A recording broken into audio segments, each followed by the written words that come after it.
Bienvenue dans cette huitième partie. Dans cette partie, on va permettre à l'utilisateur d'accéder à son espace membre. Donc ce qu'on va faire, on se dirige vers le login.php. On va rajouter juste après notre titre en H1 nobody's.php. Et on va dire if is set de $_post du bouton submit.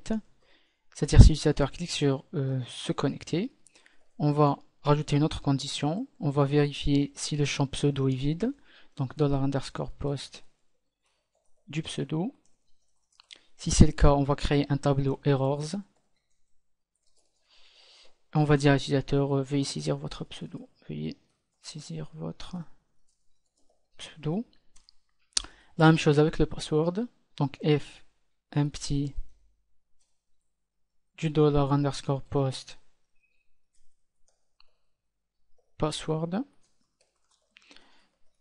le tableau errors, et on va lui dire veuillez saisir votre password.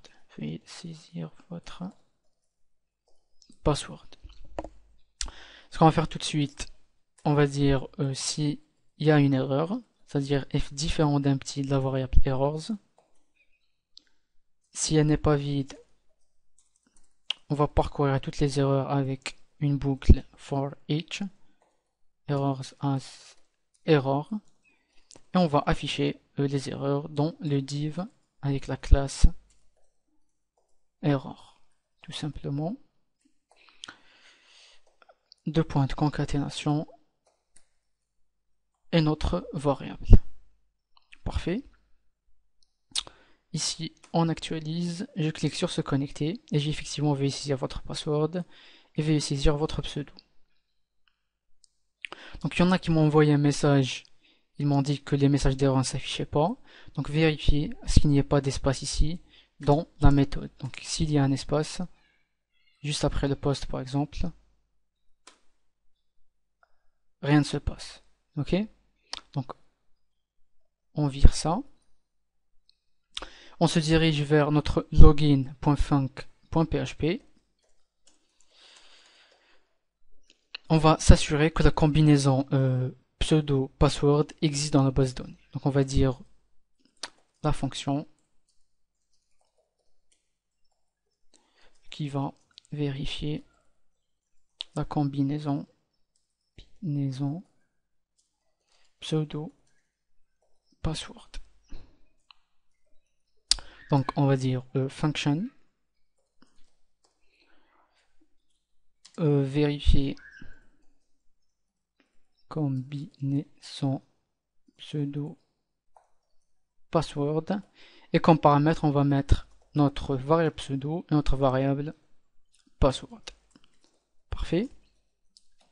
Puisque la déclaration des variables je ne l'ai pas faite dans le login.php, donc on va la mettre ici. On va dire pseudo est égal $_post du pseudo. On va le sécuriser avec HTML entities et MySQL real escape string. MySQL real escape string.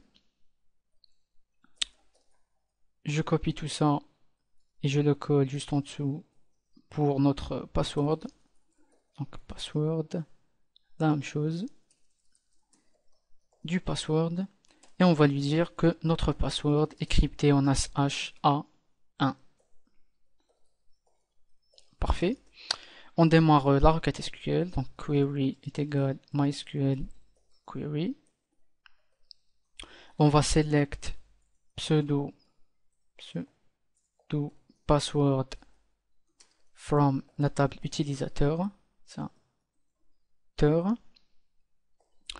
on va lui dire where le pseudo est égal le pseudo saisi par l'utilisateur and le password est égal le password saisi par l'utilisateur. Parfait. On va créer une nouvelle variable, on va l'appeler rows est égal MySQL num rows. Cette fonction va parcourir les lignes de notre table utilisateur en fonction de la requête SQL. Ok.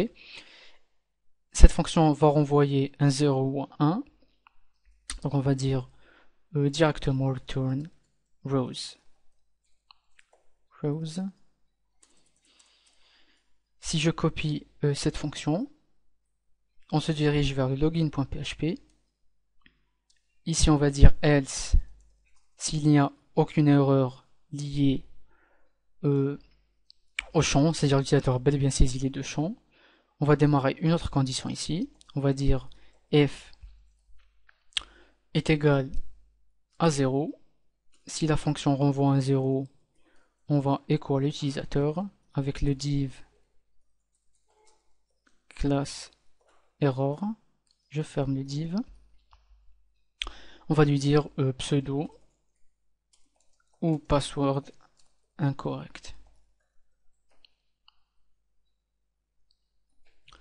Parfait. Ici je check s'il n'y a pas d'erreur. Ok, nickel. J'actualise. Je clique sur se connecter. J'ai effectivement mes deux messages d'erreur. Si je saisis Jean avec n'importe quel password, je clique sur se connecter. On a ici undefined variable pseudo et password. Ah ok. Donc puisque j'avais pas déclaré mes variables, on met ici le $_ post du pseudo. Et ici le $_ post du password. $_ post de notre password. On réactualise. Je vais ressaisir Jean, n'importe quoi, se connecter. On a ici pseudo password incorrect.